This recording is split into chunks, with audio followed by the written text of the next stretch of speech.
Right, here's our next video on Nigeria, looking at the next part of this. Last video we just looked at the industrial sector of Nigeria, and we looked at the fact that services account for roughly half the GDP, agriculture roughly a quarter, but manufacturing is fairly low. We said that was quite unusual for NEEs. Now, a really important part of the spec in the next section is looking at the role of transnational corporations in terms of them helping the country develop. But we're looking at the advantages and disadvantages of the transnational companies to the host country. In Nigeria's instance, there is one that is more significant than all the others, and that is, of course, Shell. Shell is a company that has ties to Nigeria back to when it was colonised by England. And it has been exploiting for oil for many, many decades.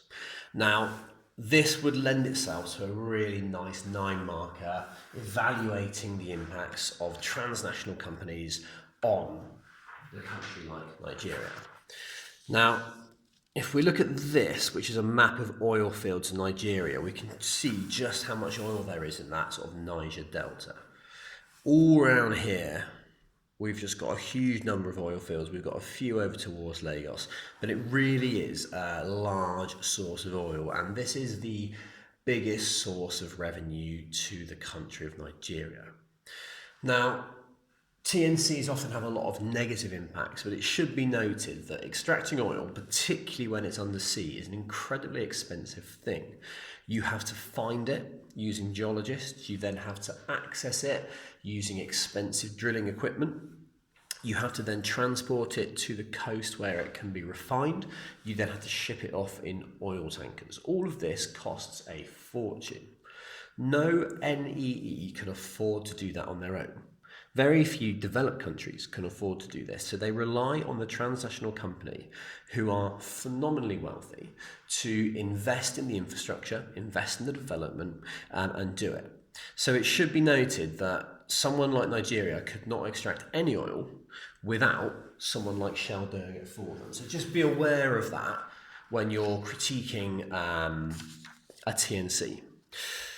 But as I said, this to me is a really classic case study question.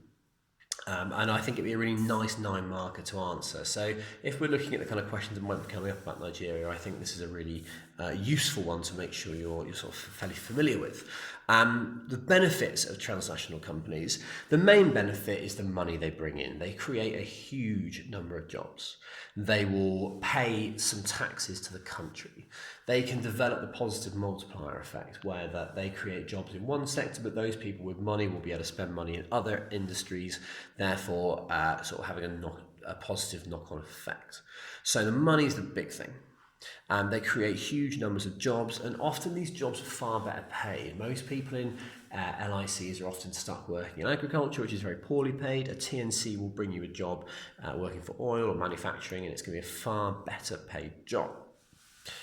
Things like TNCs will also invest in technology. They might build some ports, they might develop factories, they might educate people, and all of those things can be really useful to help that country to then set up its own TNCs or do its own oil extraction in the future. So often it's that initial injection of money, expertise, resources that the country otherwise couldn't get. We call that foreign direct investment. And often for a country like a NEE to develop, it has to get some sort of foreign direct investment in order to grow. So there are some benefits, and often if you've got a strong government, they can be realised. But it's really important to recognise that TNCs will always bring some quite significant negatives. Now, in Nigeria's case, because it's to do with oil extraction, it's incredibly polluting. A country like Nigeria, relatively weak government, it means that often a company like Shell can get away with polluting fairly heavily.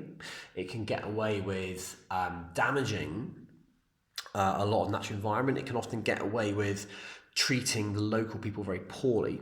And often it can get away with this because there really isn't much of a government to stand up for them. And that, I think, is a really important thing to be aware of. So often you've got social and environmental issues. We're going to look at those in a later video. Other problems with TNCs is they don't have to stay in a country. So they can stay for a few years when it suits them, but they can leave at any time. So often a country becomes reliant on the TNC. That TNC then goes, they're then left with nothing. So that's always an issue. And often the TNC ends up having a bit too much power. Often that TNC can wield its power in order to get better tax deals, better environmental rules or social rules, and it has quite a lot of influence, perhaps more than a company should have. Now, these are fairly generic, standard, conceptual things. The important thing for you to do with your revision is to go away and make sure you've got some really nice specific details.